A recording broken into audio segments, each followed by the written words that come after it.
All right, everybody, you know what time it is. The Real Talk Sports Show is coming up right now. Here we go.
I am. Welcome to the Real Talk Sports Show. I'm your host, the Minister Jonathan Simmons. And we thank everybody for joining us here on our live broadcast. You can see we got the banner going today. And so simply subscribe to the Real Talk Sports Show. Hit us up, Real Talk Sports, the number 7. You can follow us there on any social media. Doesn't matter what the platform is, it is Real Talk Sports, the number 7. And we will find us, you can find us broadcasting to you right here and right now. And again, please follow us and on all social media. And please, if you go to our YouTube page, subscribe, and subscribe. So that's what we want you guys to do, and we thank all of you again for jumping in and joining us tonight. Well, as you know, anytime that we do these holiday shows, we have to go to a shortened show tonight because one of our main guests will not be able to join us. Why? Because they're getting ready for their big third round high school football match, and with the inclement weather, they got a late start. So the Stevenson Jaguars will not be joining us this evening, but we will give them a shout out later on in the program as well. Also, I know many of you are watching the Hawks. Normally, I would be down there, but since I'm committed to do this show, the show must go on. And like I said, the Hawks are now in the process of playing this in-season tournament. So I'd like to get your opinion on what you guys think about this in-season tournament. Yay or nay? What do you guys think about the tournament and this NBA kind of in-season tournament? I'll give you a scoring update right now. In the first quarter, Hawks trail the Pacers 29-27. You got about maybe couple of minutes to go here in the first quarter. We'll give an update here on the scoring. Right now, if for the Pacers, they're being led by their shooting guard, Buddy Hield. He's got 5 points. Also, Aaron Nesmith, their power forward, has 8 points. And last but not least, Miles Turner, their center, has 4 points. Meanwhile, for the Hawks, they kind of balance it out as they've always been doing these last couple of. Let me slow down. The Hawks have been showing a lot more balance in their scoring in this season, and we see it the same way again in this first quarter. You got a bunch of Hawks that have scored 4 or 5 points. Bogey with 4, DeJounte Murray with 4, DeAndre Hunter with 5, Trey Young with 5 and 2 assists, and also Clint Capella leads all scorers. Excuse me, leads all the Hawks scorers with 6 points. But as you can see, the Hawks continue to move the ball around, and they have a lot of guys now scoring a little different than what they had in years past, where it's been kind of like, the Trey Young show. But it looks like Trey is rounding the form, being more of a point guard and a distributor, and the rest of his team is really starting to find its way in scoring. All right, guys, when we do this program, we bring on one of the most beautiful women in sports talk, radio, or TV. We simply call her the Queen. Tree Dolman is in the building. Tree, welcome back. Hi, Jonathan. Hi, everyone. What's up, Sparkle? I see you. I see you in the background. Sparkle's in the background. We see her sneaking in there And I'm trying to get on coming the on air. the We see her. show too. She's out coming on. That's right. And of course, we have two-time Super Bowl champion, National Block College Alumni Hall of Famer, first ever Carolina Panthers defensive draft selection, the one and only number 38, Tyrone Poole is in the building. Welcome back, sir. Hello, everyone. Hope everybody's doing well. How you doing, Tree? Hey, Tyrone. Everybody watching. Hope everybody's doing well. Praise the Lord. Everybody getting ready for Thanksgiving. Tree, have you got this large kitchen full of food that you're cooking up? I am not cooking anything. I'm not cooking a daggone thing. No. I I did my turkey and trimmings giveaway on Saturday, and Okay. last week was my birthday. And even on my That's birthday, right. I was working towards the turkey and trimmings giveaway. So I am not cooking a thing. I am resting. I'm relaxing. I'm watching my Detroit Lions play, and I'm going to eat food that other people cooked. Happy Well, there birthday, you go. That's right. Happy birthday to you. Thank Happy you. birthday. happy birthday. Thank you. Brother Poole, are you going to be doing the fatherly thing and cutting the turkey only, or will you be helping in the preparation of the Thanksgiving dinner, sir? Uh, no turkey here, man. So I think No that's turkey. pretty much going dead. Everybody, like Tree says, just want to get some food and sit around and take that day off and truly All take it right. off. So some of those traditions, they dying by the wayside. Wow. All right. Well, Come I on, guess I'll have to hold. be for real, man. How many people out there are saying, "Oh, I'm gonna carve the turkey"? Come on, man.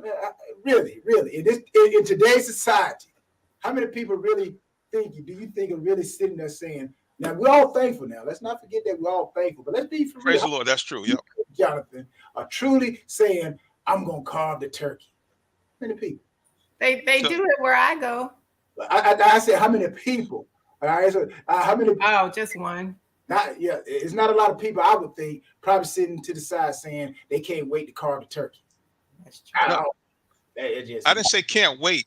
I was just saying that can be part of the dude. I mean, I'm not necessarily saying I'm excited about carving the turkey.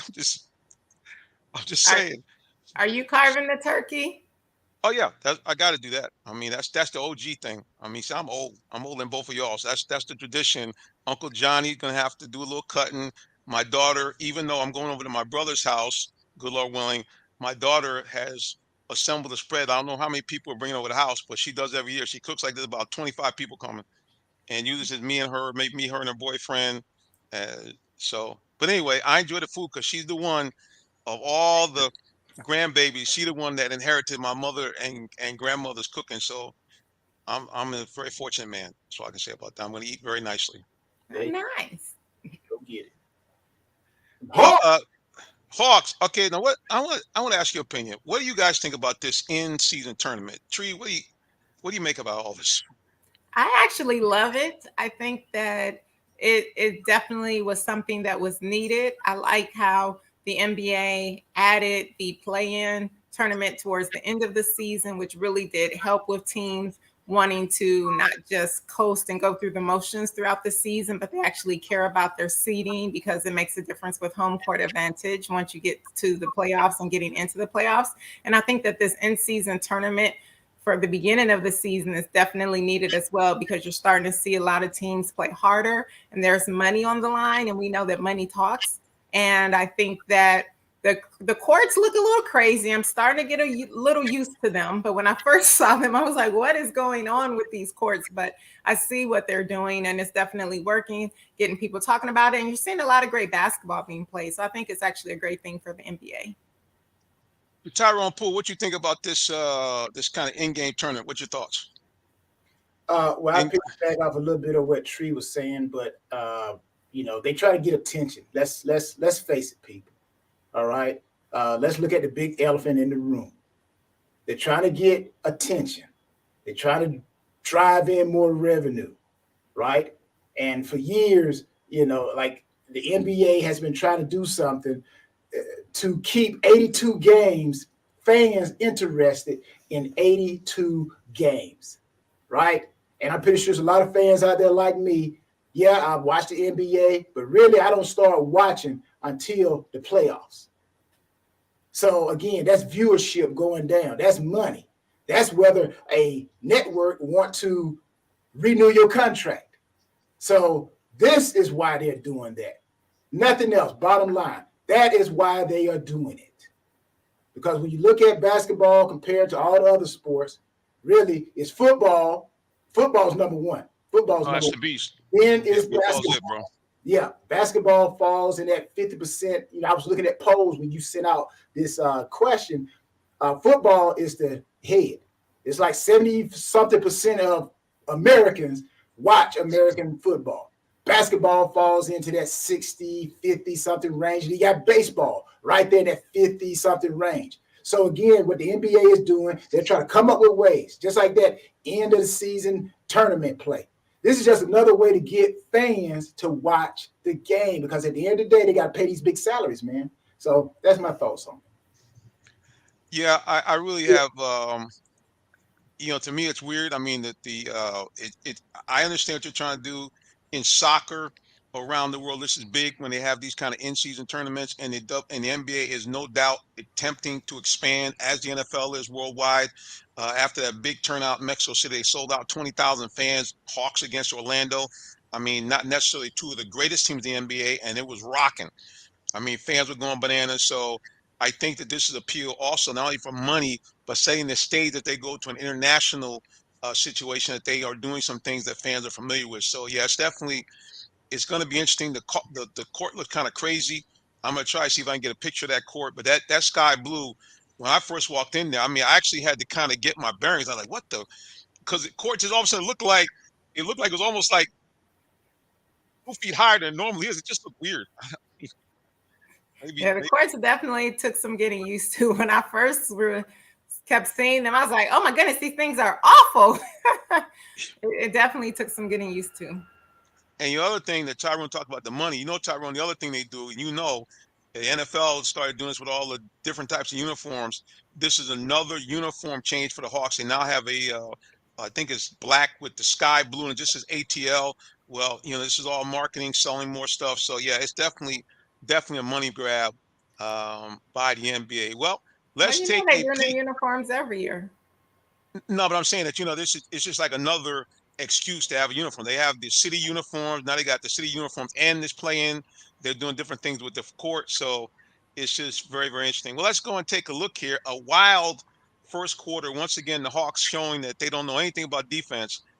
Pacers score 34 points in the first quarter, but the Hawks score 40. And right now, the second period, Hawks lead by 10, 47-37 over the Indiana Pacers. Trae Young has 10 points, 5 assists to lead the Hawks. Clint Capella, 6 points, 3 rebounds. And Bogey, 9 points to round out the scoring for the Hawks. Meanwhile, for the Pacers, it has been Miles Turner with 4, Aaron Nesmith with 8, and Jalen Smith with 6. But the Hawks have a nice lead here with about 10 minutes to go. So it's early in the second quarter, but the Hawks have now extended to a 47-37 lead. Pacers 7-5 overall. Hawks at 500. What do you guys think is going to take to get this Hawks team to start consistently winning?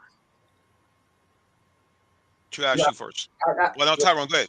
Go ahead. Well, I think, honestly, I kind of caught a little bit of what you were talking about, the Hawks.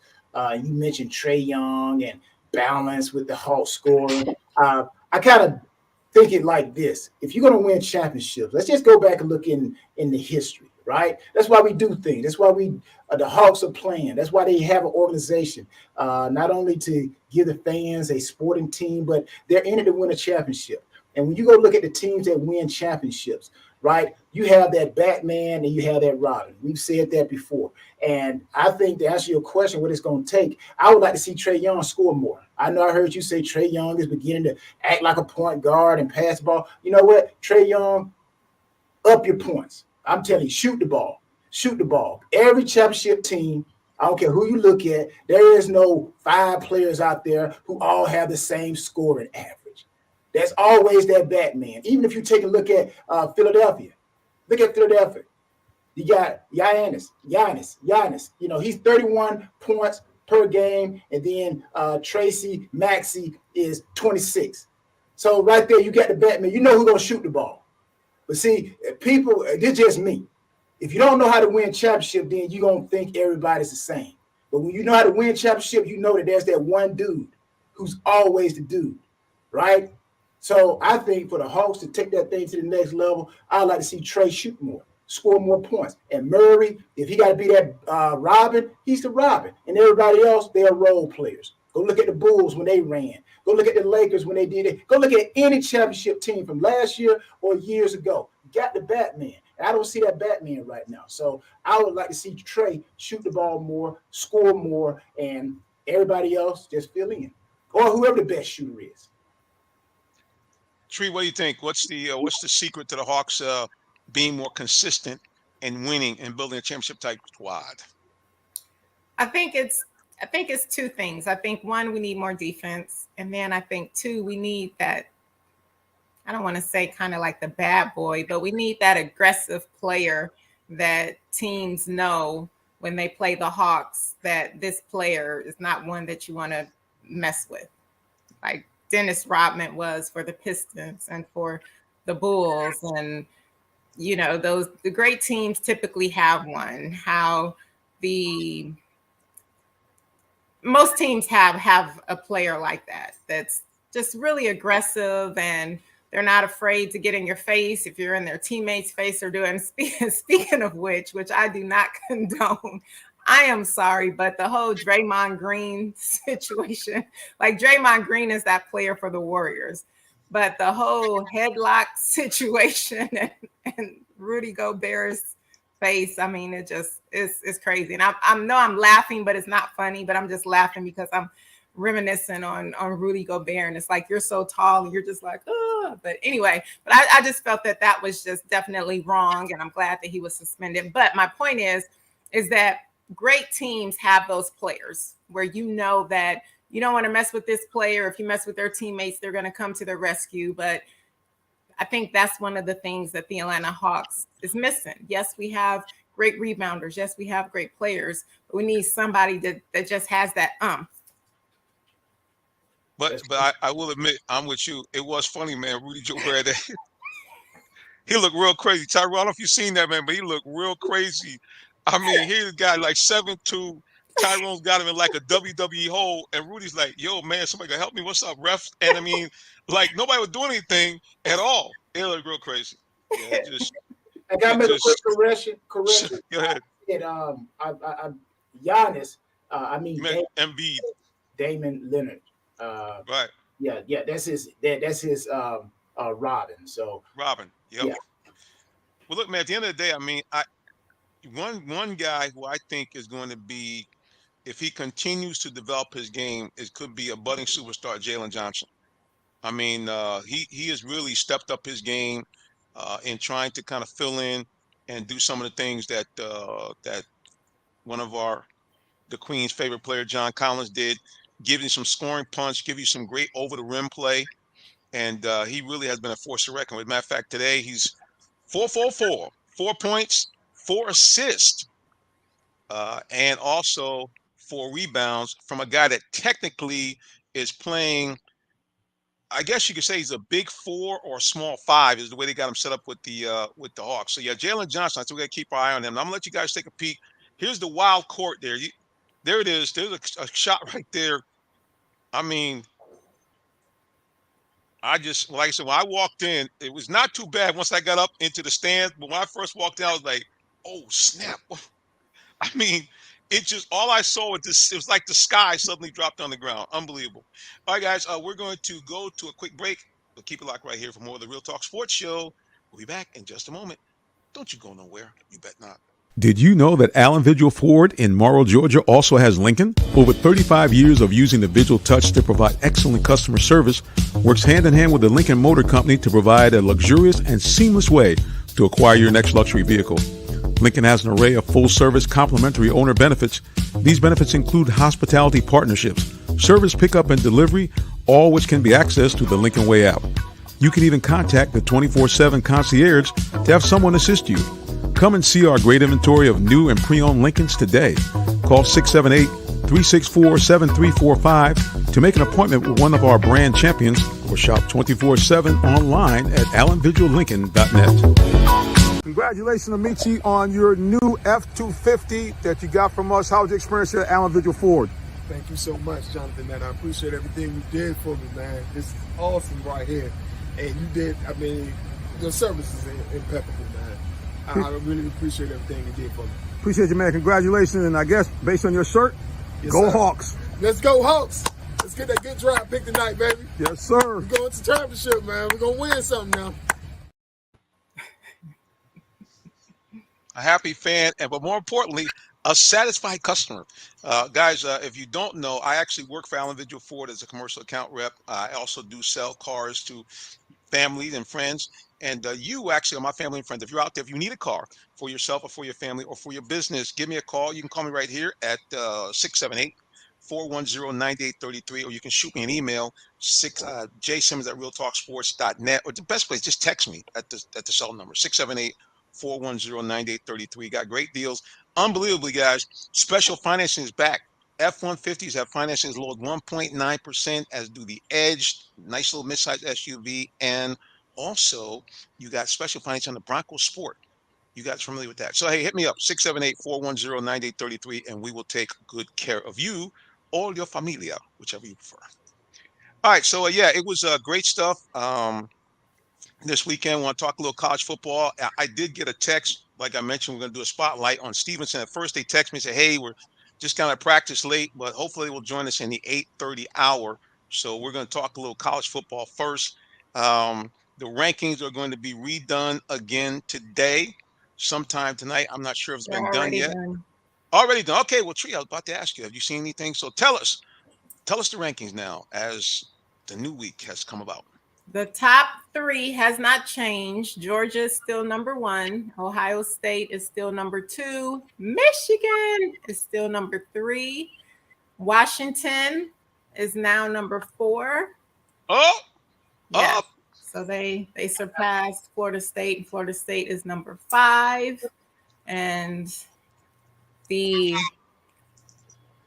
I'm sorry, what? No, I'm waiting for you. I'm listening. Oh, I thought somebody said something. No. Yes. And then I'm trying to remember number 6. I think it's Oregon. Oregon's number 6. Yeah, it is Oregon. Yes. So those are the top 6. How about that?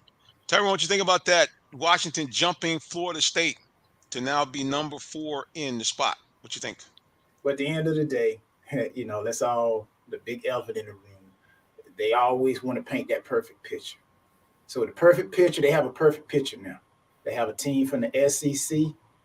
They have one from the Pac-12. They got, if they get Michigan or Ohio State in, they got someone from there. And then, if Florida State mess around, jump in there. If Washington happens to fall out, you still had an ACC.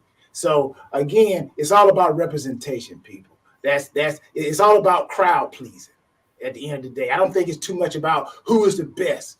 To a point, we live in a society where everybody wants to have a seat at the table when everybody doesn't deserve a seat at the table. But you got to please people. So Georgia, Ohio State, Marvin Harrison's son, man, I'm like, that boy doing it up. Michigan gonna have their hands full, and they right now the defense coordinator sweating. He probably had no sleep all this week, But Marvin Harrison Jr. is coming. Right. And if they can stop him, I think Michigan has an opportunity to win. But if they can't stop Marvin Harrison Jr., it's going to be tough for Michigan. And I think they will want either Ohio State or Michigan going to fall out of the top 4. And it's going to allow either Florida State or Washington. Washington plays Washington State. Florida plays Florida, So one of those teams going to finish up that 4th spot. And then they'll still have their little perfect bowl as far as those who have put this playoff together. Everybody be represented from the East Coast to the West Coast. Well, I know one thing. If we were doing a Big Ten recap, they would just pan on Tree's face. When we talk about Michigan, she wasn't smiling. She had she looked serious. She's like, I'm not making no expression, talking about my boys. Well, first of all, since we're talking about Michigan, can I give my Wolverines a big hand clap because we have won our 1,000th game. Whoa! We're the only college team ever to have 1,000 wins. So again, I tell people when they talk about the SEC, please give my Michigan Wolverines respect because we are the winningest program in college football. And so I am so happy that we have won 1,000, and hopefully we can keep it moving. I do think that this game this weekend is definitely going to be a tough one. Ohio State, they're coming with a vengeance. They're not happy with last year.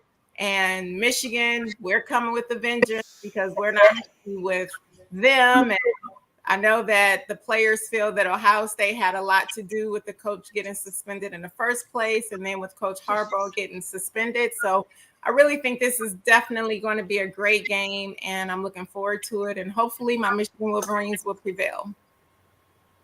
And congratulations on Michigan for winning their 1,000th game. Congratulations all the Michigan fans, even though they won 900 of those games between 1980 and 2000. So that's true. Doesn't matter. We still won 1,000. Hey, I had to throw the joke in. I had to throw the joke in. Well, we know Michigan, it would be expected because they're in fact one of the oldest, college football teams in the nation. They have been playing for well over 100 and I guess 120 years. And certainly back in the early days, for sure, when the Midwest football ruled the roost, the exact opposite of the SEC, Michigan racked up a lot of wins. And then, of course, when I was a youngster, they continued to rack up lots of wins. And certainly we know some great players that come out of Michigan, like our good friend, Mr. Woodson, who was a guy that won the Heisman, even being a defensive back. So, yeah, I mean, Michigan's got a long record. Of course, the GOAT came from Michigan, even though he had to fight his way to to be the starter in his senior year, Tom Brady. So yeah, Michigan's got a lot of things to clap their hands about. And at the end of the day, we have the big house. I mean, I could go on and on. Like we sell the most paraphernalia out of any college in the United States. I'm just saying I could keep going on and on, but I'll stop. Well, I mean, look, at the end of the day, Michigan has got. As much as everybody, Tyrone talked about, Michigan having to be on the lookout for Marvin Harrison. At the end of the day, Ohio State's going to have their hands full stopping that very potent Michigan running attack led by young Mr. Corum. He has been one of the best backs in college football the last 2 years. Michigan's defense is very stout, and Michigan is a team on a mission. They very, very, very much want to get to that college football playoff one more time because they believe the third time is the charm. Yes. And I can assure you, they want nothing better than to square off against a team from right down in our backyard. Call them dogs. Call them dogs. That is right. Yes, we do. Michigan versus everybody. Yeah, listen, it's going to be interesting. I mean, if you look at, like Tyrone mentioned, they try to spread it out across the country. But one of the big reasons why they put Washington up in that 4th spot is that, unfortunately, the stellar quarterback from Florida State lost their quarterback, Jordan Travis, to a season-ending injury. So no, that had nothing to do with it. Well, no, you say not, but I mean, what they're looking at is they want to see. I'm telling you, not. They interviewed the guy that was over it. That had nothing to do with it because that's what. I don't believe them. I really don't. I don't believe them. I mean, I get that, but they were saying it was Washington's win, so they were looking at the way Washington played. They said that the quarterback that got injured, that won't make a difference until next week once they see how the team plays without him. So they don't look at the future to say, oh, this person is injured, what we think they're going to do. They only go off of what they have done. Because that was the questions. We don't want to take anything away from Washington, but they squeaked out a win 22-20 over Oregon State. I know Oregon State was ranked. And certainly Florida State played an unranked opponent, but it's going to be interesting. It's all going to shake out very, very quickly because Washington has to play Oregon, their arch enemy, I'm sure, for at the end of the season. Michigan and obviously Ohio State playing this weekend. So one of them, most likely, whoever loses that game, will not be able to play. What's going to be very interesting is the SEC championship. If, in fact, the Alabama Crimson Tide can somehow knock off the Bulldogs, then the big question is, are you going to keep a 2-time defending champion and 1-loss SEC finalist out of that Final Four? That's where it gets tricky. Or are you going to keep on SEC champion Alabama out, especially if Texas wins the Big 12? Because Texans say, well, hang on a second, we only have 1 loss. We defeated the only team that beat us during the season, Oklahoma. And oh, by the way, we beat Alabama. Yeah, So it it's could get going to get crazy depending on what happens this weekend. I love this weekend, rivalry week. And like you said, there's some scenarios that can happen because if Michigan beats Ohio State may still have a chance because of what they've done. And if Alabama beats Georgia, Georgia still may have a chance. So there's just different scenarios that they were saying. It just depends on who the team is that gets beat, if they still have a chance. And of course, it depends on other teams if they stay undefeated or not, because right now we only have 6 teams that are undefeated right now. Of course, we know that Liberty, they're not a part of the top 6 or the top 5. So we're right. not even counting them. But the Can't other count them. 5, I'm sorry. I say, yeah, you're right. Can't count them. Yeah, so they're not a part of it, but the top 5 who are undefeated, obviously after this weekend, there definitely will not be 5 undefeated teams, and so it really just depends on what happens this weekend. Is going to be very, very important, and how the teams win, who do win, because we know that they're looking at how many points you win by, and just the way you play the game. So it's really a lot going into this weekend for a lot of the teams. And Yeah, it's going to be interesting. go ahead, John. No, I just said it's going to be interesting. Go ahead, Tyrone. No, I was going to add this too. I think they should get rid of the conference championships. I think they should get rid of the conference championships, and they should just stick with one like lone division. Whoever wins that division or that conference, then that is recognized as the champion.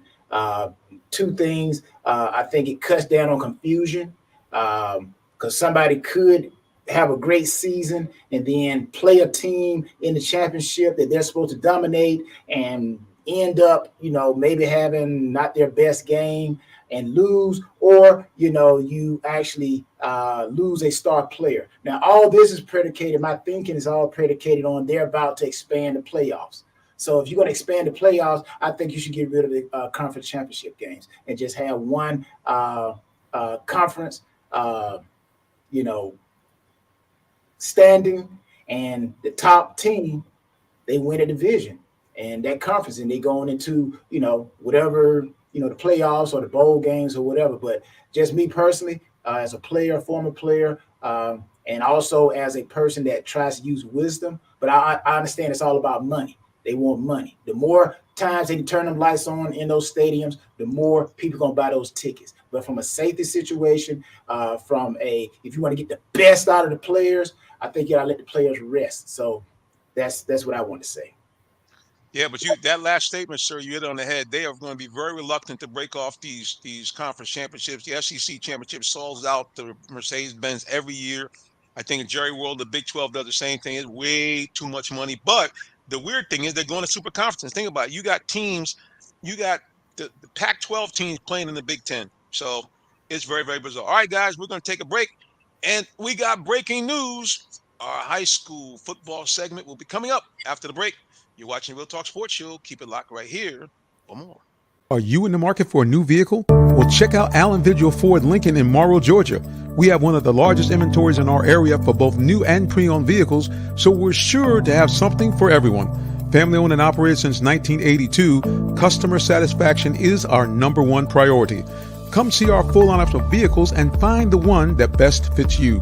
Give us a call today, 678-726-5739, or shop us 24/7 online at allenvigilford.net.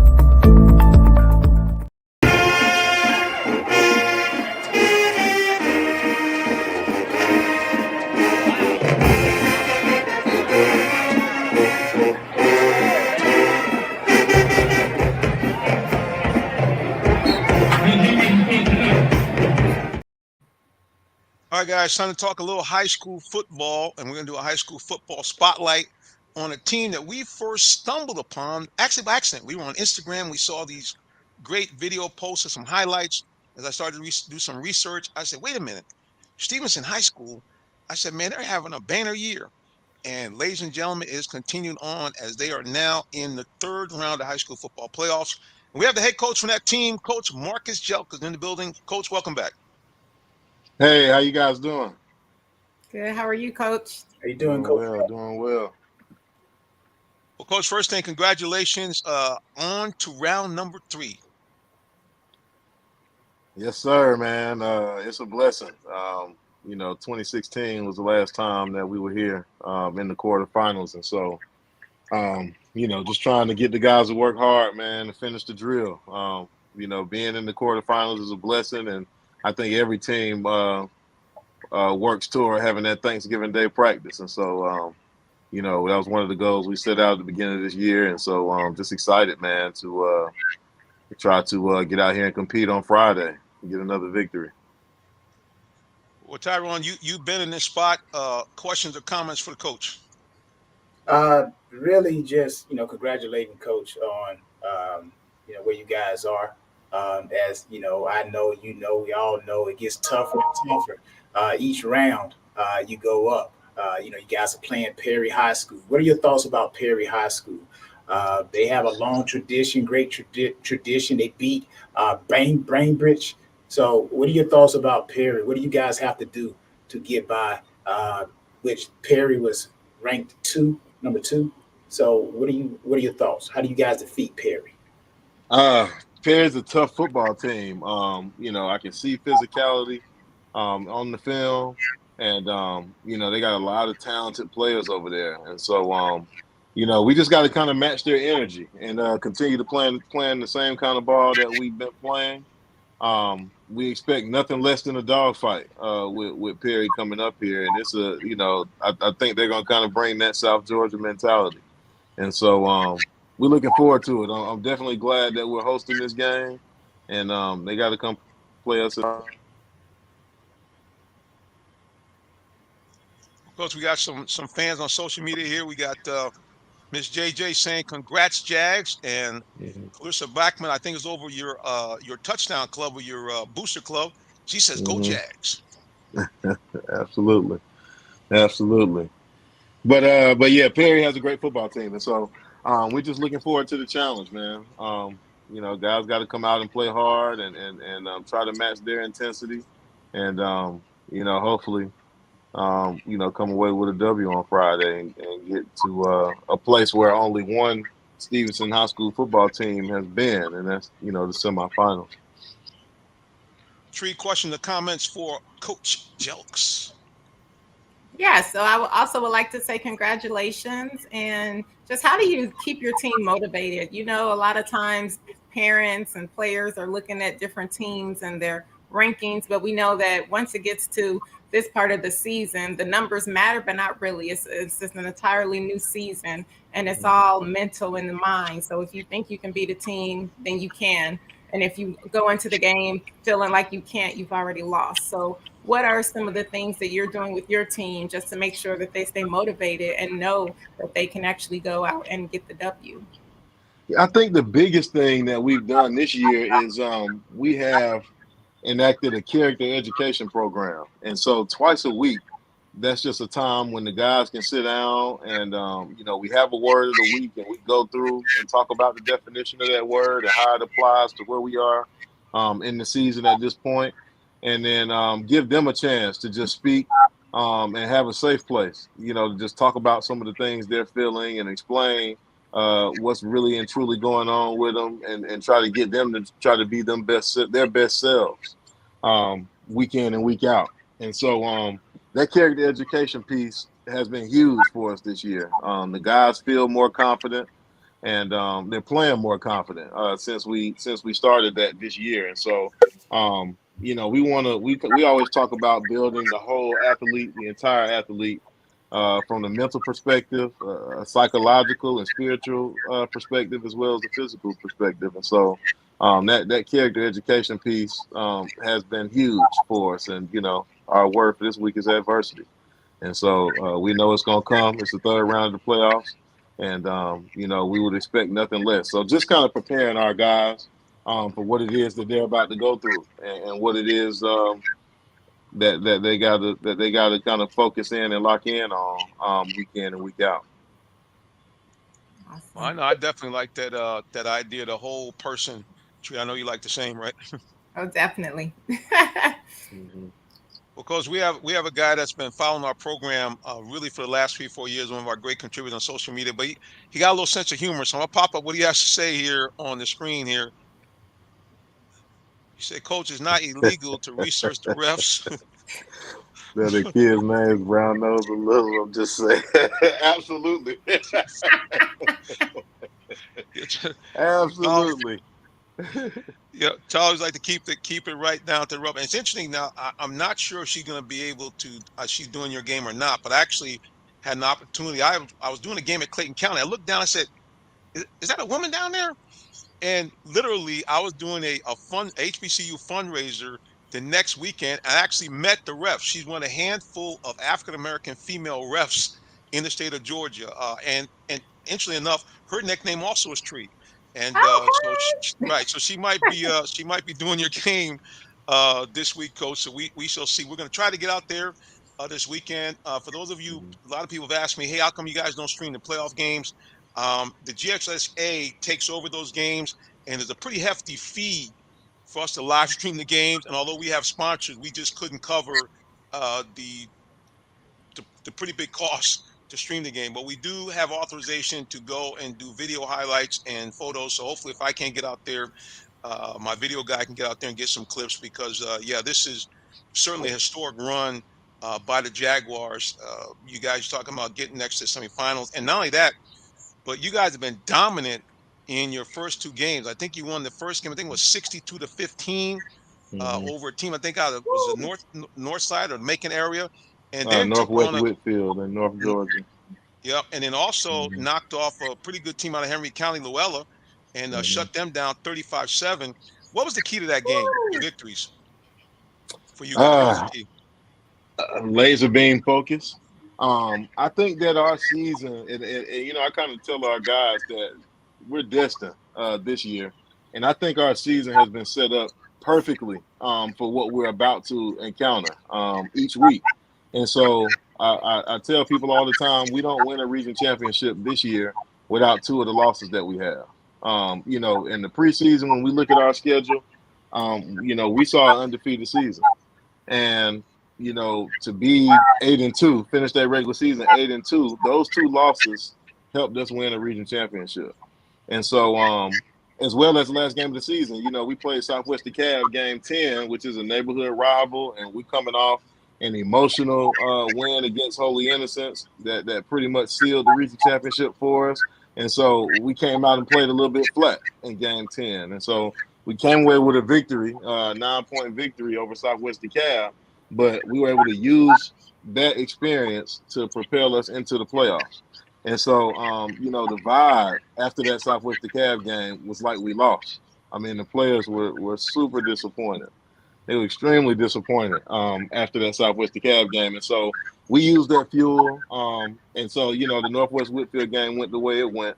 And the Luella game, kind of went the way it went. And we beat Luella 35-7, but, to me, it did not feel like a 35-7 type victory. Our running back Devin Ingram, didn't have any touchdowns in that game, and he has the record right now for Stevenson. So he definitely was disappointed in that.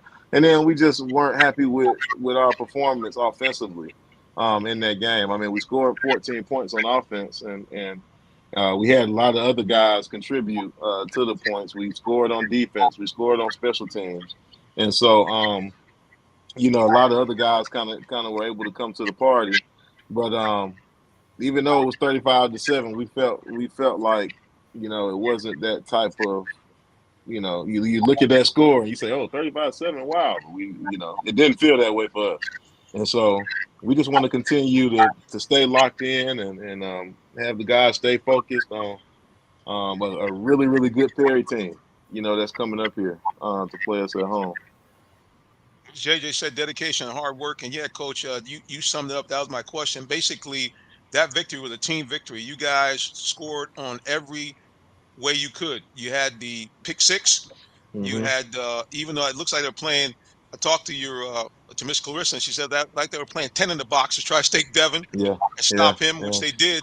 But you Mm-hmm. had two two long touchdown passes and another chunk play for about 30 yards that got the scoring there. And then you had a kick return for a touchdown. So it really seemed like you guys found a way to, even though your star running back was held down, to get a team win. Absolutely. And so that's what it's about in the playoffs. You're not going to always win games the same way. You got to be able to win them in different ways. And so, just excited about where we are at this point, and ready, anxious for Friday. Speaking of that, we got one of our guys here, a former Morrow High School football player. He says, I don't know if you can read that, Coach Tree. Can you read that? I can read Sure. it. H.C. Hardy said, Perry running back Ahmad Gordon seems to be the main factor. He's averaging 125.9 yards a game. What will your defense do to stop the run? Play hard, disciplined football, man. We got to get lined up, and we know that they're going to come out and try to hit us in the mouth. He is a good running back.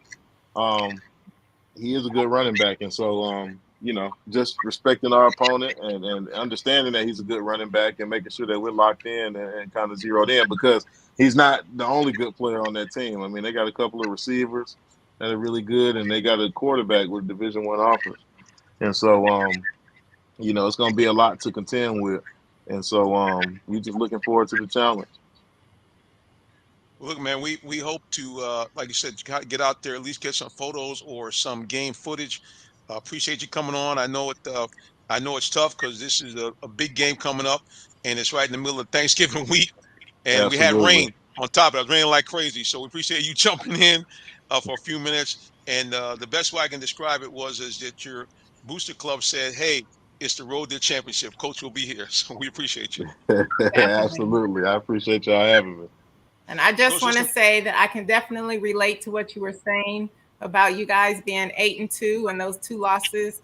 You wouldn't be the same team without it, because that's the same record of my Detroit Lions. And I was saying the same thing with their 2 losses. And I feel like how you guys are going into playoffs, my Lions are going to do the same. So I'm rooting for you guys.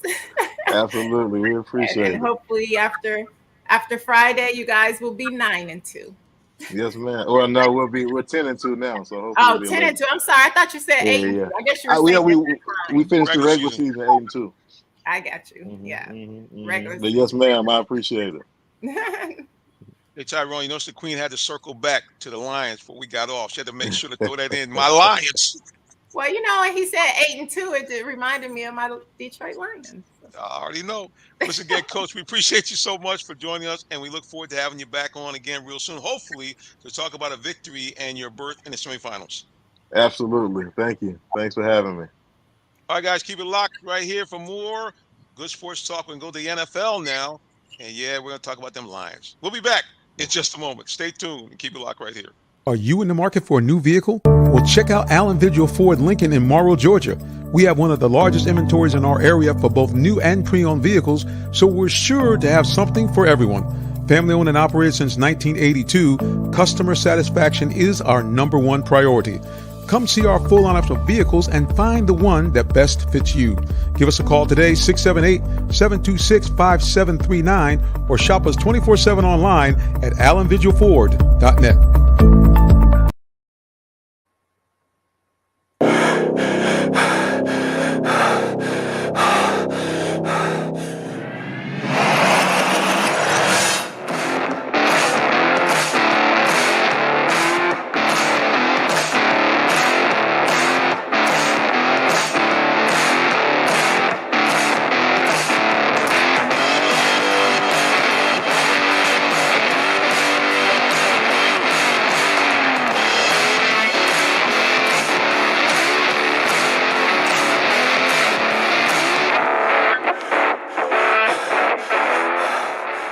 This is your time to get what you want. Go work that thing with Work That Thing supplements. That's right, guys. That could be you. Get yourself in some shape. Get those Work That Thing supplements founded by the man, Tyrone Poole. Well, I'm going to do this real quickly here. I know a lot of the Stephenson folks might have signed off, but this was the final comment here by Miss JJ. She says, Good luck this week. And of course, the Blue Hearts represent the fact that Stevenson colors are blue, black, and white. So, yep, good luck to those Nice guys as well. colors. Yeah, they actually got some really great uniforms. They kind of do the same thing, color rush thing. So they go like the all black and with the blue numbers and the silver. They changed the helmets around. So yeah, they jumped on that color rush thing. Ain't no doubt. All Wow, right, that's guys, let's definitely shift to the beautiful. NFL rankings. Who are the top four teams in your mind right now in the NFL? Actually, we'll go with the top. Let's go with the top five teams. We'll go with you first, Tree. I don't know why I'm asking this, but I know what you're gonna say. But anyway, yeah, go ahead. Who do you Because I already know what you're gonna say. Of course, my Detroit Lions. Yeah, there we go. Yep. I mean, hello, but I think the top team would be Philadelphia Eagles. Right now, their record is better. The way that they're playing, I think they're phenomenal. I also think the San Francisco 49ers are an excellent team. Of course, my Detroit Lions. Who else would I put up there? Did I, did I say Kansas City Chiefs? Nope. You about to though. Kansas City Chiefs. Yeah, Is that five? I think that's five, right? I think that's five. Yes. Mr. Tyrone Poole, who do you like in your top five in the NFL? You can rank them in order, or you can just give me five. Basically, everybody, I kind of agree with Tree. That's what, you look at the power polls. Philadelphia 91 coming off of a victory against Kansas City, so they really showing that they are trying to do it again. And then you got San Francisco. They go out and get Chase Young, the D Yeah, lineman. buddy. You know how important they feel like it is to get to the quarterback, and I definitely believe that that will boost San Francisco's opportunity if everybody stays healthy on offense. But of course, you got a Bosa thing, injury. So I'm pretty sure they're glad they picked up a Young. Then you got Kansas City, Detroit, Baltimore to round out the top five. But don't forget about the Cowboys. And I think really no one wants to play the Miami Dolphins. Just throw those two in there. The Miami Dolphins, their offense is, depending on what day they show up, they could run some points up on you. So Dolphins are that wild card. Yeah, all those teams I like. I tell you who I like is the wild card, though, is a team that has shocked me. And my best friend from childhood has followed this team for years. His late father was a fan of this team back in the 60s, of course, because that legendary Jim Brown. I'm saying, watch out for the Cleveland Browns. I mean, their Mm. defense, man, they look stout. I mean, had the big win against the Ravens, even though they don't have obviously Deshaun Watson. That defense that they have is tough. And even though they've lost Nick Chubb, it seems like the running attack still continues to chunk up yards. So yeah, that's my dark horse. They're red hot. I like the Tyrone's method. Always say, what are you doing in the last 10? Well, the Cleveland Browns, I believe, have won their last seven games. So they are brawling out. Actually, last six games. So yeah, man, I just say that's my dark horse team. Watch out for them, and watch out for my Falcons after the break. Yeah. Well, I think Cleveland, going back to Cleveland, you just said a valuable thing without saying it. You mentioned the defense. I played defense, and without the offense, the defense is no good. So it's going to be very interesting to see how many games Cleveland wins going down the toughest stretch of the season. If their defense stays on the field too long, you're going to start to see them falter because defenses are not built to stay out there on the field as long as the offense. So without Deshaun Watson, Nick Chubb, how can you keep your defense off the field? So I think that's going to be their Achilles heel. Their offense is going to start sputtering. Defense is going to stay on the field too long, and I don't think it's going to be the same Cleveland Browns. We shall see. Like I said, right now they are stout, but you're right. You got to generate some kind of offense. We've seen it right here in our backyards. The Falcons have blown many opportunities to score, and unfortunately put themselves in a position where their defense, the one bad series they play, happened to be at the end of the game, has cost them in both of their losses in these True. last on the stretch. I want to hear Speaking, the rest of your top five, though. oh, okay, so I like the Eagles. Yes, your Detroit Lions, because at the end of the day, I mean, they're 8-2 and they're Can you balling say it out. one more I mean, time? I'm just playing. Yes, your Detroit Lions. You got to give them credit. I mean, you got to give credit due. And really, they probably have one of the most well balanced teams. Great defense. They can get after you on the pass rush. As long as now, I will say one thing. He looked a little shaky the other day. Is your quarterback? I mean, 2-3 interceptions. You can't do that. Postseason. That's not going to work. But other than that, they're well balanced. Amon St. Brown, good running attack. Good defense. They're just a solid all around team. So I have them, the Eagles, obviously Kansas City Chiefs. How can you go wrong with them with Patrick Mahomes? The 49ers, that's another team that's trouble. Because the same thing, very well balanced team, and really probably right now the best quarterback in the NFL is Brock Purdy. I mean, Purdy looks. I mean, he just looks sensational. Now I know they were playing a bad team, but I mean, he just looks like he fully understands the Kyle Shanahan system. And I know Atlanta Falcons fans might be feeling some kind of way, but at the end of the day, man, Kyle Shanahan's a bad boy. He probably is one of the best offensive play callers in the NFL right now. He just when I watch the 49ers, and even when I watched the second year he was here with the Falcons, I've never seen in the NFL so many times you got players either running wide open or they're constantly one-on-one positions where if that first defender doesn't make the tackle, the guy's gone down for a big chunk play. Yeah, he's just he dials it up. I mean, and he seems to, unlike our coach up to this point, he seems to find a way to put his players in the best position to make big plays. Like I say, he did that here in Atlanta. Yeah, and I'm going to tell you the reason why I like the 49ers as well. Again, I had an opportunity to win a couple of championships, so I think I know what it takes to get there. Defensively, you got to be able to stop teams from scoring. And defensively, you got to be able to take the ball away. You can't stop teams from scoring. You can't take the ball away from your opponent. You're not going to win. You can have the best record, whatever. But at the end of the day, who has the most points on that scoreboard? You got to take the ball away to give it to your offense. And I like the 49ers. The 49ers basically have taken the ball away 19 times total on defense and giving it away, meaning their offense turning the ball over only 9 times. So they are plus 10. So when you play the 49ers, they're not going to beat themselves. So, and I know Tree don't want to hear this, but you're going to look at Detroit. They kind of 50-50, Sometimes they take it away, and sometimes they feel like a nut. Sometimes they don't. Sometimes they'll take it away, and sometimes they give it away, So, but I don't know whether to call them Detroit Almond Joy or call them Detroit Lions. But no, Detroit is playing good. I would like to see Detroit get to the quarterback a little bit more. Sacks, because in this pass happy offense, league, you got to get to the quarterback. And I would like to see them get a little bit more sacks. And again, the 49ers, when I look at who is that team, the 49ers. Out of the teams that we talked about, the top 5, the 49ers, they take it away, but don't give it away.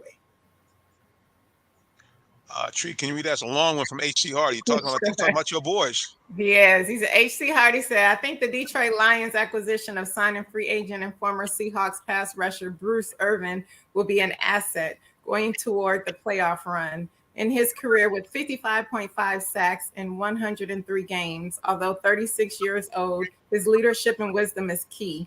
He played at Stockbridge High School and finished his senior year at Stephenson High School. Well, watch out there now.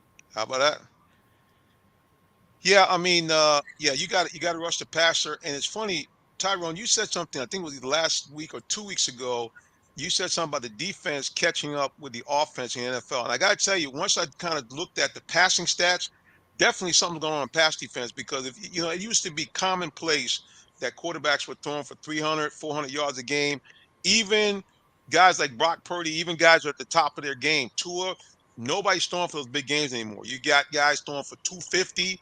Now, they're throwing touchdown passes, but those big yardage games, you're not seeing them anymore. No, you're not, Jonathan. And again, offenses can only do so much when they start repeating themselves. And then when you get down into the depth of the season, around this time of the season, the playoffs, this is not the time offensively you go in and crank up a new play. You go with what works. So that's why the defense catches up with the offense. during the postseason, the latter part of the season, because defenses, we're going to play man to man. We can only get better at playing man to man. We can only get better at playing cover 3 zone blitz. But offensively, you can't get better. You got to run the same plays. The receiver has to run 7 yards, curl, or in route, or maybe it's 15, or maybe it's 20. That doesn't change. So once you are able to identify what a team does defensively or offensively, then you're able to allow the defense to catch up. Now, I do want to say this about the Cowboys. You know, the Cowboys, I think they are a sleeper too. Offensively, if the Cowboys, Dak Prescott could do something and be consistent with the Cowboys offense, the Cowboys offense, period, can be consistent, I think they could do some things. Dan Quinn, you know, again, another Atlanta Falcon personnel here. You know, defensively, I talked about how defense win championship by points allowed. Well, the 49ers, I said they were the top team, allowing just over 2 touchdowns a game. Well, the Cowboys, they're averaging 2 touchdowns and a field goal. That's basically 17 points a game. So if they can wake up that offense and put some points on the board, Cowboys, Jerry Jones may be dancing in Texas. Yeah, they have what you have to have, I think, to make a great defense. They have a game record. You know, number 11 is just a ferocious beast. I was listening to the game. I wasn't watching. I was listening to the game. It's like every time, every other play, he was in the backfield. He was disrupting something. I mean, yeah, he's a bad man. He is a bad man. Let's go here and what's H.C. Hardy saying about your Detroit Lions there? He said Detroit needs to have a reunion with Sue heading towards the playoff run. It's funny because I had a conversation with somebody about that the other day. And yes, Sue was great when he was in Detroit, but honestly, and I guess it's bad to say this, but I don't even want Sue anymore. Like, he left us because he didn't want to be a Lion anymore because he was chasing money, which I get. You want to be the highest paid. But the point is, he didn't want to be a Detroit Lion anymore. And I only want people there who want to be in Detroit. I want people who want to be a Detroit Lion. So if he really just missed Detroit and loved Detroit and wants to come back and play, I would love to have him because he was a phenomenal player. And when teams played us, oh my goodness, they had to think about it and they did have to change their game plan. And we do need a great player like that. So it really would just depend on his wants. If he wants to be in Detroit, then yes, I think he would be a great addition to our defense. Yeah, and Ndamukong Suh is a bad man. I mean, I don't know what he's got left in the tank at age 36, but yeah, he was a force to deal with. Well, you know, it's interesting. Speaking of the Falcons, as we get into our final segment here, I know they had to get rid of the guy because, you know, he got in problem with the betting and so forth, but I hope that they can get some off this draft pick because right now, Calvin Ridley has 42 receptions for 574 yards and 4 touchdown receptions. I believe that all those numbers are better than any Falcon receiver at this time. I know he had to get rid of him, but I'm just saying, I hope they get something out of these draft picks because Ridley is doing Ridley things in Jacksonville. And can I say that, Jonathan, real quick, and play off of what Tree was saying, Dominique? Yes. You know, Detroit, they're doing very good. You know, Sue would be there to kind of like stop the run, so to speak. You know, really, he's a plugger in that hole, push that pocket. But really, Detroit is doing real good, man, against the run. They are averaging, 89 yards a game on the ground. So really, Detroit is doing pretty good with what they have. And I'll say this, chemistry. It's not all about bringing a great player in. You want chemistry, man. Chemistry wins championships. I think I know a little bit about that. Chemistry. I think you do. Funny you mention it. Well, you know, Detroit, yes, they are. That's why I mentioned they're a well-balanced team. They can, anytime you can hold a team, anytime you can average in the NFL, giving up less than 100 yards a game, you have a good run defense. And you also have a guy that continues to grow in stature, and that's their first-round draft pick from 2 years ago, Aiden Hutchinson. Yeah, he continued to ball out. Listen, 5.5 sacks. I kept saying, I'm shocked that they left him for us, but thank you. Yeah, listen, I mean, and you know, he is another game record. You know, just like Micah Parsons is for the Cowboys. It's the same thing with Hutchinson. We saw him up close and personal here when he played against Atlanta. does what you expect out of a top 3 draft pick. He makes his presence known all the time. You're talking 5.5 sacks plus an interception as a defensive lineman. And the crazy thing is, in just 2 years, he has 3 interceptions as a defensive lineman. Yes, I mean, definitely the guy's a game wrecker. And I think, Tyrone United is you got to have 1 or 2 guys in that defense that can suddenly turn the tide or to make that play when it absolutely have to be made on defense. We really got to have 11 players, Jonathan. You got to understand that, Tyrone. You got to have all 11 guys just doing their job. So I'll leave it like that. Spoken like the true Belichick disciple. Yes, sir. That's just real talk. Championship was won by team in the NFL. Basketball, baseball, you can have an individual that can win you a World Series or win you an NBA title. But in football, all 11 guys. No one guy can win a championship, but one guy can lose a championship. We said one guy can cost you. What? Yeah, we've seen that. Go back to Kansas City. Go back and watch that Kansas City Philadelphia game. Man, my heart goes out to number 11 who dropped that touchdown. Man, one guy. Yeah, killer, man. Look, I do want to go back to what Tyrone was saying about chemistry in the locker room. That's one thing that you can definitely tell that the Detroit Lions have. Coach Campbell has that team together, and the chemistry is just phenomenal. And I do also just want to say that I am very, very, very excited because this year we are 8-2, and this is the first time since 1962, since well before I was born, that my Detroit Lions have started 8-2. So I know that you guys are all probably sick of me, but it is okay because most of my life, my Detroit Lions have not been great.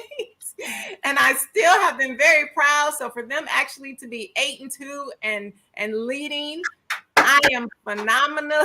I am excited.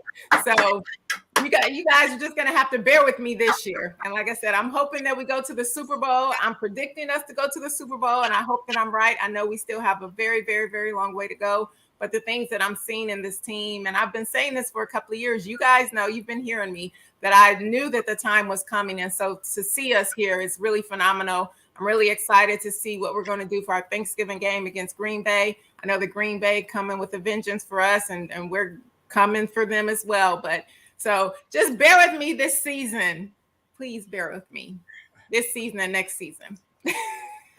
So in other words, Tree is saying that the Lions got it made in the shade, baby. They about to do some work. Yeah, so, Thanksgiving is always a big game when the NFC North teams clash, whether it be Chicago or Green Bay playing the Lions. The Green Bay and the Lions go back. I mean, before even I was born. I'm old. And so we don't like definitely, it's definitely going to be a scrap. We remember, was it last year before last, the Detroit Lions took great glee in knocking the Packers out of the playoffs.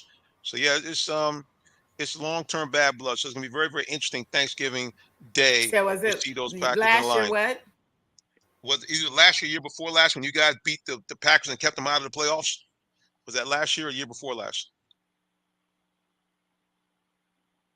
But I tell you what, at the end of the day, the name of the game is to beat the teams you're supposed to beat.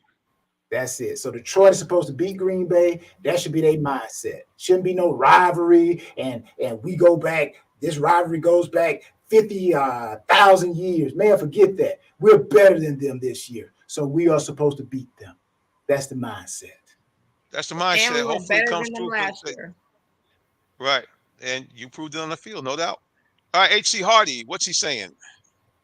He said, also, Goff has one more year on his contract. So, of course, he's going to ball out if he's trying to get a new contract. Of course. We had 2 picks last week. That wasn't balling out. They had to hang on in spite of Jared Goff. Yeah, he didn't play a good game last week at all. All right, guys, we're going to take one more break, and then we're going to talk a little bit about these Falcons. What on earth are they going to do coming out of this break? We'll be back with more of the Real Talk Sports Show in just a moment. Don't go nowhere. Please keep it locked right here. Don't go away. We'll be back.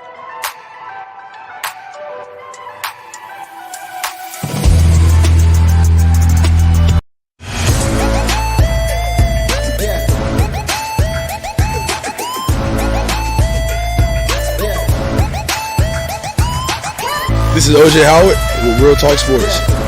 What's up, guys? This is Tim Tebow. You're listening to Real Talk Sports. This is Charles Woodson. Let me grab the mic. You ready? This is Charles Woodson with Real Talk Sports. Hey, it's your boy JB Smooth with Real Talk Sports.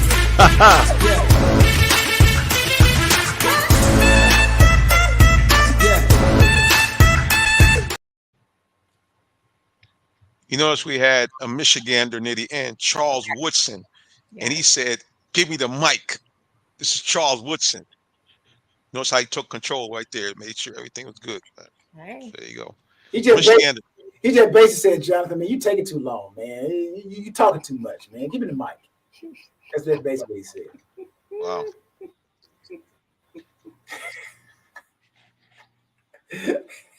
Yeah, I felt some shit. I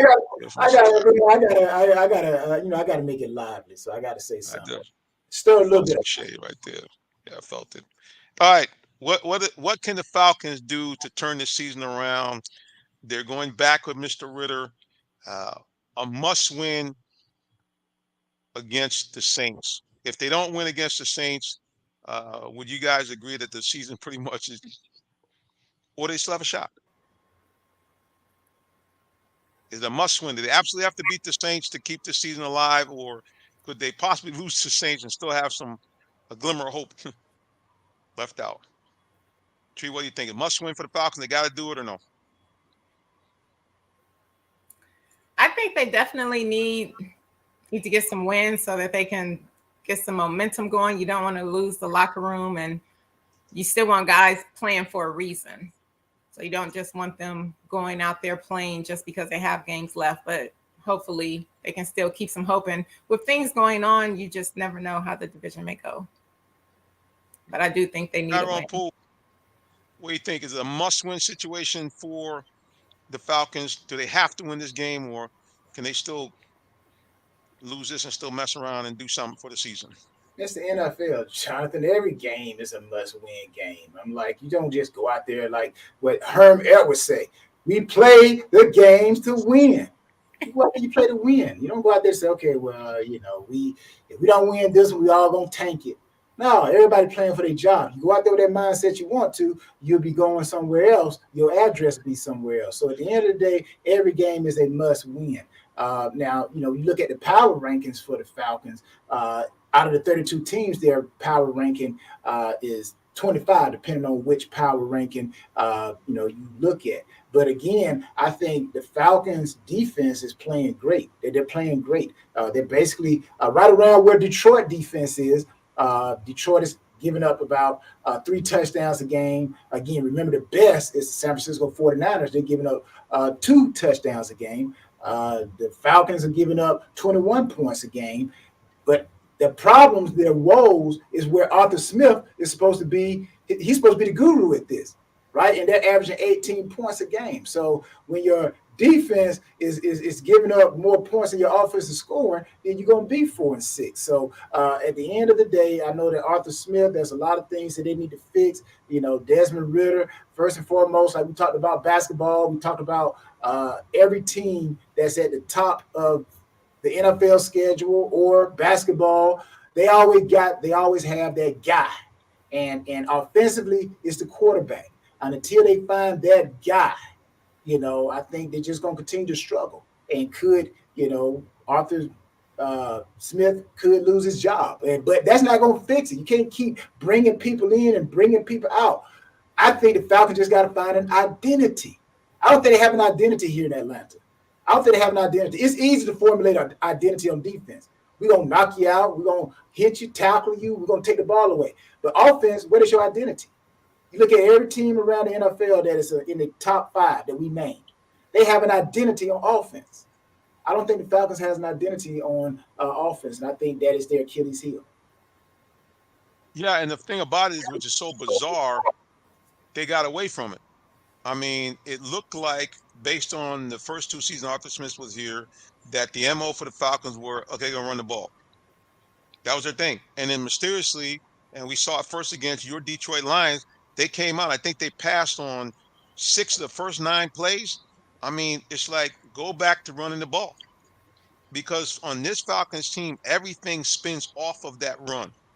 They're not. They're at best an average passing team, but they have shown that they're able to run the ball. So I'm thinking to myself, why would you not do that, especially since you drafted a running back at 8? So to me, that's their identity: run, run, and more run. Last week against the Cardinals, they did just that. They had 187 yards on the ground, but unfortunately, they had an unbelievable 70 yards passing. 70 yards passing for the game. So the real problem is they need to find, like you said, this offensive girl, Arthur Smith, needs to find a way to get that passing attack so they can capitalize and do what most teams do. Most teams that can run the ball very well, their play action game is off the charts. But for the Falcons, they just look mediocre.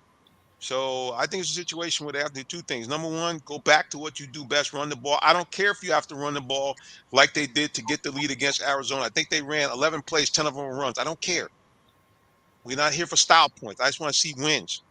And the other thing, too, is, Tyrone, as you know, if your offense is holding the ball for a long time, what's the defense doing? They get a chance to rest. Falcons aren't a big team. They don't have a stud guy come off the edge. Well, now maybe you can blitz a little bit more because you're rested. I'm like, run the ball. And also use Desmond Ritter on the plays they actually have scored fairly well in terms percentage-wise in the red zone, which are those RPO options. Because I would think if you think the quarterback's going to run from time to time, that should make it easier for your backs on those RPOs to get yardage. I mean, I just think the guy's making it too hard. Yeah. And last but not least, the players have to execute. Yeah. Because that's the other thing. Penalties in the red zone, dumb penalty. You got first and goal, the second down play, you get a illegal procedure. Now you're second and goal from the 6. Yeah, I mean, just those two things. Keep it simple and execute. And I think this Falcons team, I know it sounds bizarre, but they could actually finish with 9 or 10 wins, even though they're at 4-6 right now. Now, okay, go ahead, Tree, laugh. Go ahead and laugh. Go ahead, let it out. I see you over there. I see them pearly whites. I see you go back. Go ahead, laugh at me. I was trying to hold it in. My apologies. Go ahead. I love it though because you still have hope, and that's what true fans are supposed to have. So I'm excited that you still believe in your team. You should. So it makes me happy that you still believe. That's what a true fan is supposed to do. Yeah. Okay. For this right here, I know you were talking about the stats, Jonathan, and what they need to do. But let's the more I look at the Falcons and try to understand the Falcons, in order to understand the offense, you got to understand Arthur Smith. You got to understand where he came from. He came from Tennessee, had a running back named Derrick Henry. You can run the ball down the throat, and like you mentioned, play action. So I think they were not looking at Ritter to come in and be that Patrick Mahomes. They were looking for Ritter to come in and be that Tannehill. You know, right. We had that running game. We're going to play action, and we just want you to hit the open guy, right? But teams see that. Defensive coordinators are smart. They can't throw the ball, so we're going to stack the line of scrimmage. We're going to shut the run and get them away from the run, make them play left-handed. So, again, if the Falcons are to get to where they want to go, like you said, they got to get back to running the ball and do what Arthur Smith wants to do. Run, play action. And that makes it easier. High percentage throws for Ritter. Now Ritter becomes the fan favorite. He's just a guy out there leading the offense. But Robinson, right, the running back, he's the one who's the main threat, just like Henry in Tennessee. So I agree with you. Arthur Smith just needs to go back to his blueprint in which he had in Tennessee. He has a running back that can do it. Not as big as Derrick Henry. You know, he's not out there pulling cars up mountains and picking up Volkswagens to help people change their tire. Derrick Henry. But now y'all need to see some of that dude's videos, man. I'm like, Derrick Henry. Yeah, no, he really does. Yeah, it's really crazy. Yep. But now they need to get to that running game and let Ritter play action, hit the open guy. I don't think they need to RPO and run him. They just need to run that ball between the tackles, play action, you know, and let Ritter drop back and throw the ball. Extension of the 49ers' old West Coast offense. Short, dink and dunks. Every once in a while, go deep when that defense tries to come up. So I think that'll help fix the Falcons. Yeah, why I mentioned RPO is I'm not. It's like I tell everybody, I'm not looking for a quarterback to be Lamar Jackson, but it has been shown when Lamar really runs the ball somewhere between 7 to 10 times a game, it does make the Falcons' run game more effective because you got to think the guy's going to do something. They can't throw the ball. They got no choice. So that's why he's running. But really, he's back there to throw. Go ask who's it? Dobbs. You don't want your quarterback running all the time. Quarterbacks they don't go to the weight room, Jonathan, to bench press and do them drills where the ball strip drills and all that. You saw Dobbs? Man, they tried to. I'm like, what in the world is Minnesota doing? I'm like, they got a running back out there with a tight end, goes up on the center, turns around and tosses it to Dobbs, and Dobbs is running. And boy, that safety came up and boom, laid it on. I bet Dobbs went to the sideline and said, hey, coach, take that play out the playbook, man. Oh yeah, that's a bad play. I mean, for you running any type of, I don't want to call it wildcat or wild Viking and pitch the ball to quarterback. Nah, man, you have that guy, the guy who's taking that sack from Sneller. You got him there, so he's either going to run the ball or he's going to trick the defense by passing. You definitely don't want to throw it back to the quarterback. Yeah, I mean, just any kind of common sense, that's not going to work. Yeah, and at the end of the day, like I say again, when I mentioned that RPO, I don't want to see it done a lot. What I want to see is in the red zone has been effective for them. He scored a couple of touchdowns. Of course, he fumbled one. And then also both him and Tyler Heineke showed on those third down or second down plays to avoid a sack to be able to get out of that pocket and maybe pick up a first down when you're like a 3rd and 3 or something like that. That's all I need. I don't need the guy to be running around too much. Just on those strategic times to get your behind out of there so you don't get sacked. Pick up that occasional first down. We got a 3rd and 3 or less. And then that red zone, make the defense think about you as a potential runner in that red zone area. That's it. I don't. Yeah, you're right. I'm not having the guy trying to do anything. No Michael Vickish, no Lamar Jackson type of stuff. None of that stuff. Well, they got the Saints, they got the Jets, they got the Buccaneers. This is scheduled for the Falcons coming up. They got the Saints this week after coming off of a 25-23 loss to the Cardinals. They got the Saints, the Jets, Tampa Bay. You can't sleep on the Jets now. Even though that should be a winnable game, I think. They go to New York. Yeah, they are. They go to New York. Of course, the Saints come here, and the Bucks come here. Then they go to Carolina. The Colts come here. They go to Chicago, and then finish up the season in New Orleans. So, I think every year they're going to win one of those 2 games against the Saints. They go down to New Orleans. Somebody going to be shaking something in the streets or Bourbon Street. Go help the Saints win. But they do have a schedule that they could finish up with some positive wins. If you say run the ball. You got Sully excited. He's just got the whole thing. That's what they used to do. He's back. My man Sully, he's like, man, he gets excited to see Tyrone. He get the Tyrone. His restaurant, man. I feel we should go to his restaurant.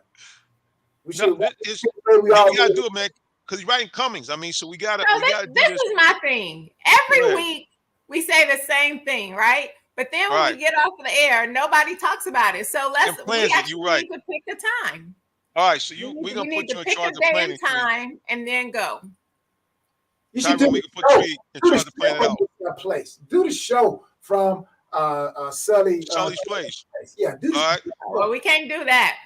I mean, you guys can, but I won't be there. That's too far, Tree? Well, I mean. Oh, during the week. I got you. Yeah, unless we're doing like a daytime show, that's different. But if we're doing it our regular hours, then that won't work for me. All right, we'll figure it out. We could maybe do a Saturday. How about Saturday? Will Saturday work during the daytime? Yeah. Maybe do a lunchtime show? Yeah, that'll work. It's called a special. You don't have to do it at night. That's right. Special. And here we go. That sounds good. And then you can record it and then play it back twice. So it'll be live during the daytime. Then you can play it back on Tuesday at the 8 o'clock regular hour for those who tune in at this time. There you go, Jonathan. You're so smart, Tyrone. And that's why I got him trophy back there, Tree. That's right. Yeah, That's baby. right, Not baby. one, but two. Two. Let's pan on. There you go. Let's give both of them. Bam. Two. Bam. Double duty, baby. Right there. There you go. Sully said, just hit him up. He said, just hit him up. He ready to go. He said, once we plan it out, he said, once we got the plan, he said, hit him up and he'll have us ready to rock and roll. That's it. We're gonna do that. So Let's Tree, we do put it. you in charge. No, Okay. you're our coordinator for this. So we'll get it done. Like I said, Saturday, I'll give you the Saturdays I'm not working, because obviously I can't do it when I'm working. But any one of them Saturdays I'm not working, let me go ahead and do the darn thing. And then on top of that, Jonathan, you get one of those Allen Visual trucks. And Trucks. up, and then you tell Allen Visual that you know what, his truck is going to be showcased at the place. So there you go. There you go. So now none of us have to drive our own cars. We're driving somebody else's car, and there you go, Jonathan. So we get free food, we get a free car, and everybody gets free publicity. That's it, man. Marketing. It's marketing. Marketing. Well, I think what would happen is that they would make me chauffeur all y'all. I'll be like right, there you go. That might work. So he said, bottom line, food's on him. He said, okay, how y'all do it? He said, food's on him. So we come out. We got to bring some people out, though. So we're going to do it. We'll do it up big. We'll do it up big. Got to do it right. All right, guys. As always, the time has flown. Thank all of those of you who have watched us here tonight, especially those of you who jump on our segment. I notice a lot more of you guys come on. We do the NFL. We appreciate you for joining us each and every week as you do. So, you know how we do it.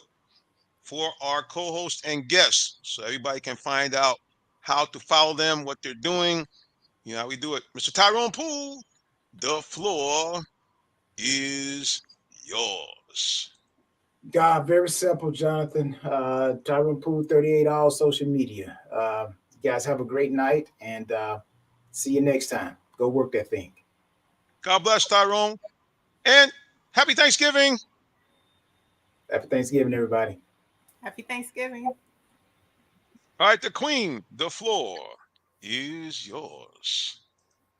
Well, hello, everyone. I first off would like to thank everybody who participated in this year's third annual Turkey and Trimmings giveaway. We fed over 400 people with Thanksgiving turkeys and boxes so that they can cook a Thanksgiving meal and have it with their families. It's truly a blessing.